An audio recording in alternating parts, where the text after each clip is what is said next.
Hey, what's up everyone? Today we're going to be taking a look at the Transformers Generations Voyager class Whirl. And, not bad looking figure. I really like this. It would have been nice to get a more IDW looking Whirl, but I guess for a Generations Whirl, going for the more G1 route is the wiser thing to do. It's just the way I see it. But, not bad. A little attack chopper here. Now, I haven't put on all the stickers for this guy because I'm going to be picking up the Reaper label set. I have put a few on, but it was after looking at the Reaper labels website to see what ones would go where. Like, I'll be replacing these. I don't know if it comes with ones to replace the top propeller, or, the main rotor. But I know it comes with ones for these to make it look a little bit better, and you don't have to worry about these coming undone. But you would have more stickers back here. I'll review the Reaper labels after I get them. But, not bad. He's got a little bit of a two-tone blue with some silver, of course the yellow. Black here, the exhaust. Right here you got the intakes for the rotor. It spins freely back there, but it just kind of tight right there. So you got these nice little skis here. Not a whole lot of robot cable. I mean, the only thing that's showing that's obviously robot are these thighs, but there's no way of getting around that.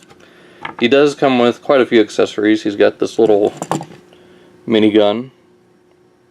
He's got that little 3mm clip, or peg, and clips, 5mm pegs, a little port right there. But I'll just put it right here on the front. He's got this little missile pod. It's got those little missiles inside of it. Got this weapon here that's reminiscent of his original G1, I guess, cannon. I don't really know what this is. Someone else might be able to tell me. And he comes with another pod of different sized missiles. So, usually put this one right here. For these, I take, let's see how I did this. There we go. I take this little post or whatever here, put this clip right over top of it, and just peg that onto the side. Now you got a more evened out look for his weapons. You can have a fully armed attack chopper. But get those out of here.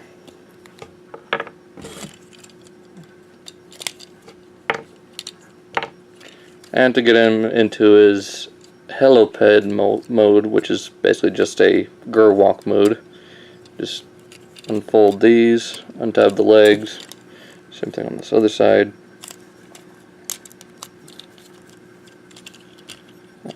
Rotate these down. Just can't rotate it up. And there's this sliding mechanism right here. You just want to push his hips up and it'll click into place there. Rotate these off to the side. Close those for the time being. Just go a couple clicks here, and actually what I usually do to help me with getting this little upper joint moved is I just pull straight up on here, just for that little bit of leverage, and rotate it 2 clicks down for the softer ratchet.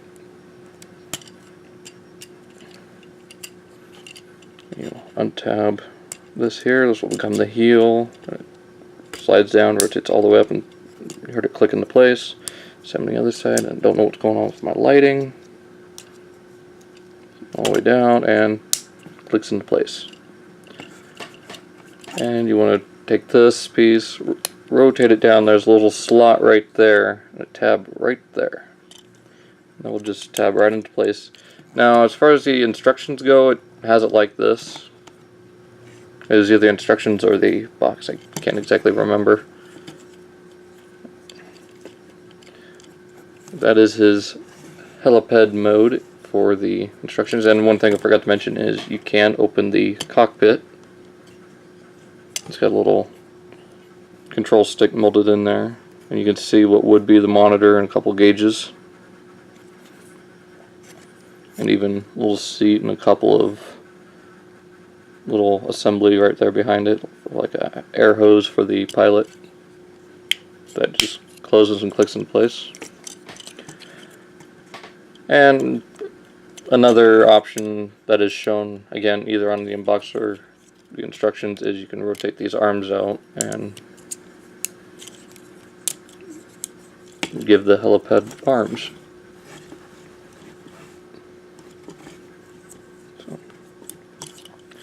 So while we're here, let's go ahead and just get him into robot mode. You want to untab the tail, pull this down, rotate up. Just keep these arms straight for the time being. Make sure you want to make sure these little tabs are down. I'll show you why for robot mode. You want to bring this tail up, make sure it's tabbed back in place. You want to close these propellers, and rotate this out of the way. It'll untab from there. Split apart the rotor assembly and rotate this all the way down while rotating the tail section up into this little backpack. You can see this little assembly right here, and you know this whole thing right here, the sides are geared together so they both come down at the same time. Just rotate that into place and it will slot into that little slot right there. And just like that. Now you want to make sure you rotate this little piece down and it'll make a little bridge. That way you have the rotor still in the center. And just keep these legs down one click. Bring this down, bring his head up. And if it hasn't done it already, there's this little antenna. You just want to rotate that up to reveal his light piping, which, as you can see from my camera, glows a really nice amber color. Would have been nice if it were yellow, but it still works really nice, and I don't have, you know, any complaints with it. Just now, you want to, if you want to, I mean, you don't have to. You could slide these in just for a more slimmed out look for him, I guess, instead of being so spindly, and just looks a little bit better to me. Get my camera adjusted here.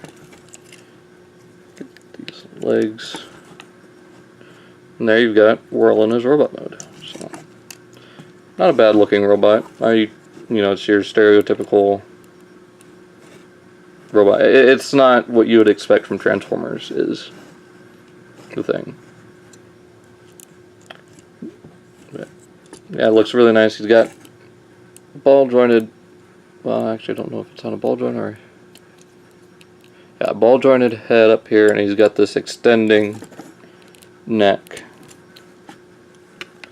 As far as shoulders go, like this, out like this, they're on a ball joint, so you can rotate it around like that. It rotates 360, so. But here you got basically a universal joint, rotates up and down. Rotates 360 here at the bicep, double jointed elbow. His claws open and close, they're also geared together. So that's what's really nice about this. No hip articulation due to transformation, or no waist articulation due to transformation, but not a problem. It's got a swivel here at the thigh, or at the hip, up and down, forward and back. Rotates at the thigh. It's got a double jointed knee. Got the chicken legs, but I usually just stick with this. And nothing at the feet. Now, if you wanted to, and you have the option, you can just rotate these thighs around. Have that look on the outside, and give him, at the same time, the G1 style ski feet, even though they're little tiny, kind of fly-looking feet. If I can get these legs just right. It's the only problem is trying to get this guy to stand up properly with this configuration.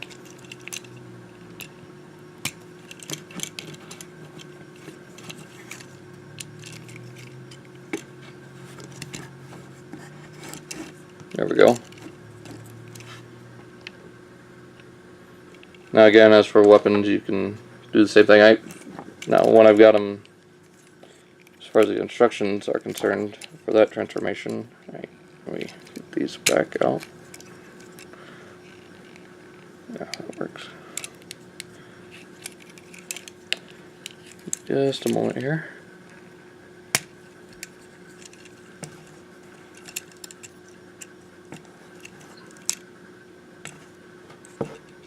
Whoop. And just take these little missile pods and put them on his legs on the skis, which is what I do, just like that. For this hand, I bring this about halfway back, just like that. And this, you get these little peg pieces, slide right over this tab, and there you've got him with his little cannon. And you can just take this little mini gun and peg it on this little port right here. That's pretty much it for weapon storage.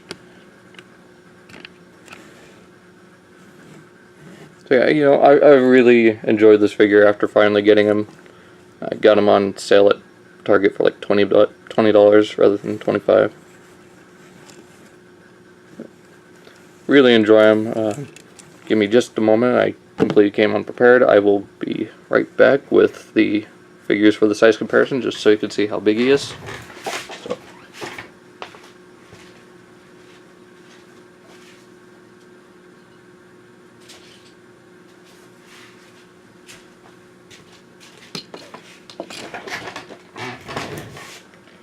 Here he is next to a fellow wrecker, Springer. You can see they size pretty well together.